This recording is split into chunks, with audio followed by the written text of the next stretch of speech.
Sam! Kuya. Sam! Kuya. Magbihis ka. Sige, Alis kuya. tayo. Okay. Bibili tayo ng mga pangangailangan mo sa phone. Okay. Sige, maraming salamat, kuya. Alam mo naman na mahal ka ng bunso mo. At saka, alam mo, kuya, umusayan ko pa yung pag-aaral ko. Lalo na, makikita mo pa ako na sasakay sa aeroplano. Ano mo yun, magiging flight attendant pa ako, di ba? Abay, dapat lang. Malaki na yung nagastos ko sa'yo. Lagi mong galing ang bunso, ha? Oo. Para sa'yo, kuya, at para na rin kila mama at papa. Alam mo naman na binabantayan nila tayo sa langit, di ba?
Bigyan mo.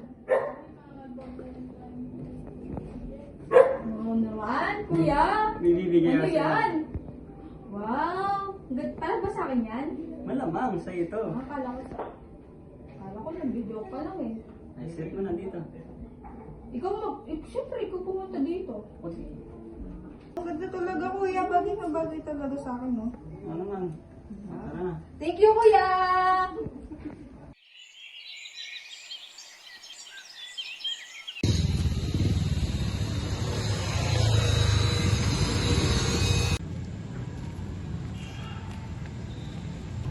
Kuya, mauna na ako, ah.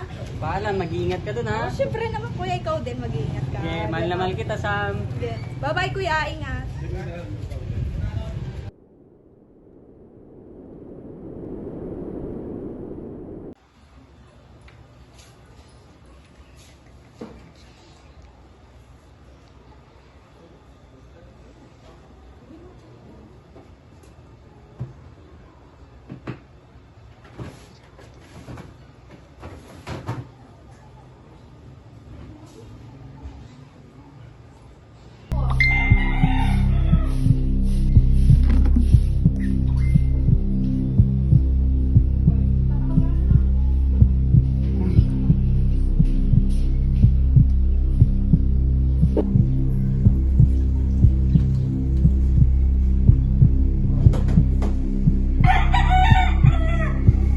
Third-year student, natagpuan patay sa isang bakanteng lote.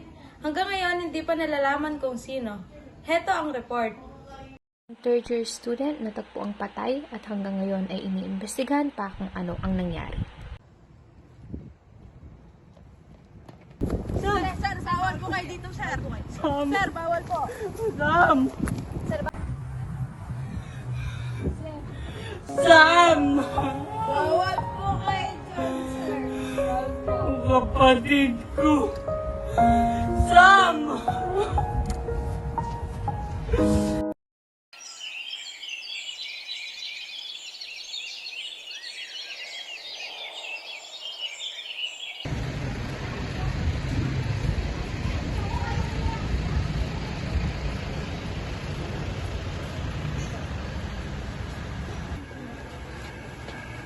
Ma'am, kamusta na po yung sinama kayo ko? We are still investigating po, sir. Ginagawa na po namin ang mga dapat namin gawin. At dumadaan po ang lahat sa tamang proseso. Ma'am, pinakita ko na po lahat ng mga ebidensya na kailangan nyo. Ano pa bang gusto nyo? Sir, ginagawa na po namin ang lahat. Napakawalang kwenta ng sistema nyo dito. Nasaan ba sila? Ginagawa na po namin ang lahat, sir.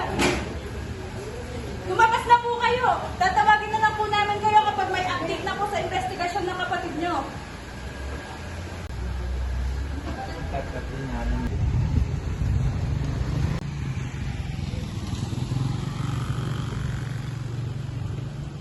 Hello? Ikaw ba ang kapatid ni Sam? Sino ka ba? Bakit mo kinakausap? Anong kinalaman mo sa kaso ng kapatid ko? Gusto lamang kitang tulungan. Dahil tulad mo, may kapatid din ako at naiintindihan kita. Alam nyo, kayong lahat hindi makapagkakatiwalaan. At isa pa, ang bagal ng proseso natin dito sa ating bansa. Kung kailangan mo ng tulong, tawagan mo lang ako o padalan mo ako ng mensahe. Kung nga pala si Police Officer Pangilinan.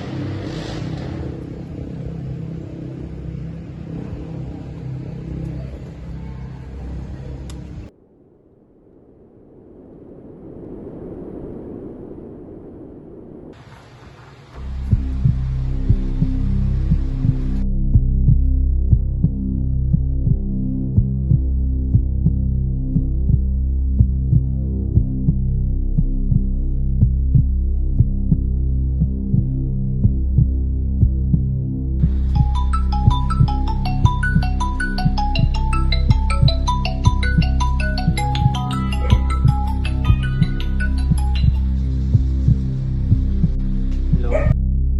Police Officer Pangilinan, ito ba ang kapatid ni Sam? Mayroon kasi akong nahanap na bagong ebidensya at dinala ito sa opisina kanina.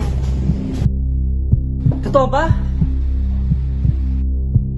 At sa pagkakaalam ko, ito ay isang CCTV footage na malapit sa pinangyarihan.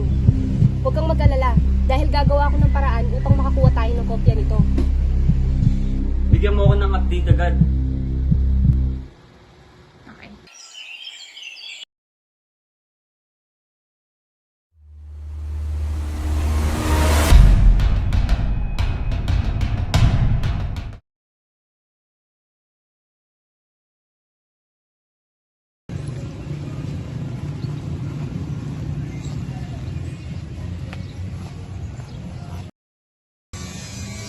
Sana'y walang makita sa atin dito. Nasaan yung video? Ito, panoorin mo.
Sam, paghihiganti kita.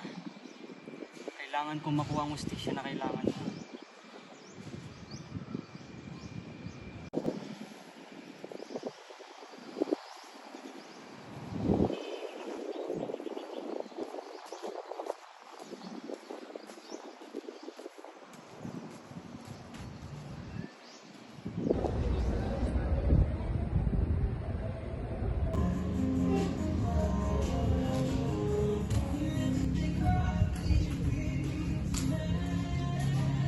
Ano na balita? Ito ang mga ginamit na sasakyan ng kapatid mo. Mahirapan tayo na hulihin ito dahil for rent palang ginamit na sasakyan ng kapatid mo. Talaga? Sige, isa-isayin ko mga yan. Paupo ka. Nagawa ko na ang mga dapat mong gagawin. At ni isa sa mga ito, walang kinalaman sa kaso ng kapatid mo. Alam mo ba, may napansin ako na sumusunod sa akin. Feeling ko hindi ko na safe dito at hindi na rin ako ligtas dito. Pulis ako, kaya kaya ko ang sarili ko. Alalahanin mo yung sarili mo.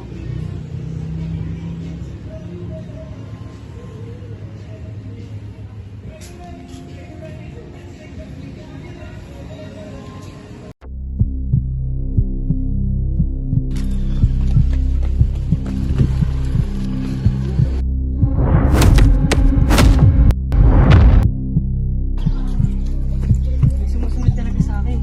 Hindi na ligtas magkasama tayong dalawa. Sabi ko naman sa'yo, huwag mo akong lalahanin. Kaya ko ang sarili ko. Ano na bang balita sa kaso ng kapatid ko?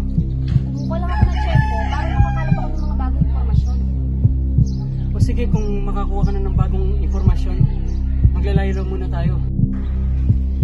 Sige, sige.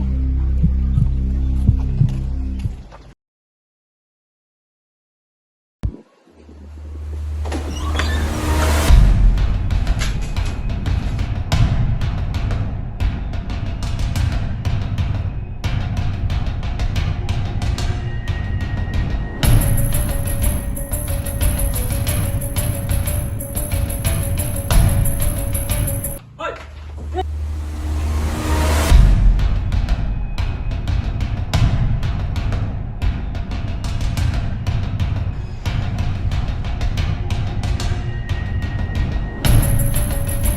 Ikaw ang pinagkakatiwalaan ko na humawak ng lahat ng mga papeles at importanteng impormasyon ng ating organisasyon. Saan niyo pong itatago ko po ito?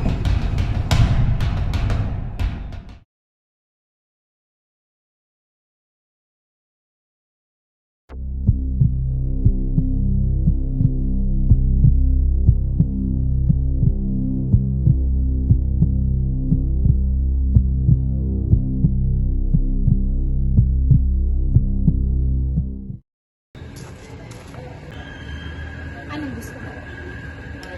Hindi ako pumunta dito para makipag-away.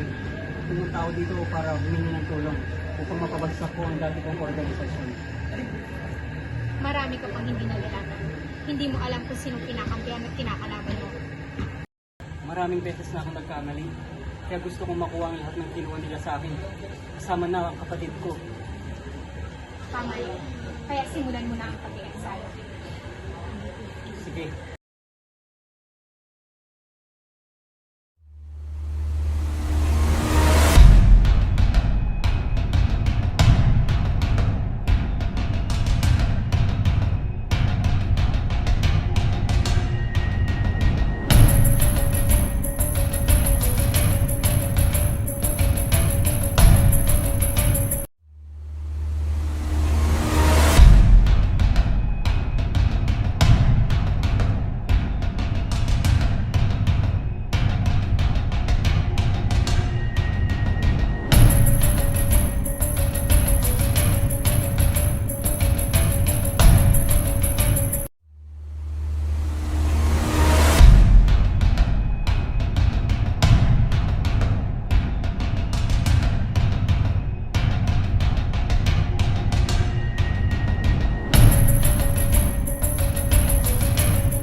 Handa ka na bang ipag-iganti ang kapatid mo?